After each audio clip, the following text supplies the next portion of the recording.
Legal. E você vai embora então segunda-feira já? É? Ah, então tá.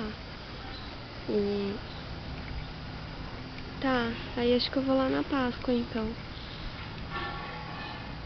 Hã? Dia 18. Ah. Dia 18... É porque você vai mudar, já vai ser dia... de aniversário do Raul, né? Segunda-feira. Raul faz aniversário. Ah, tá bom? Aí, se eu não for no dia que eu voltar, que eu volto na segunda, se eu não for lá pra quinta... Ah, não, quinta eu volto a trabalhar. Ah, sei lá.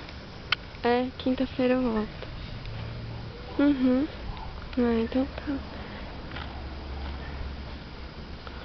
E você tá aproveitando seus últimos dias na praia? Juro, pai?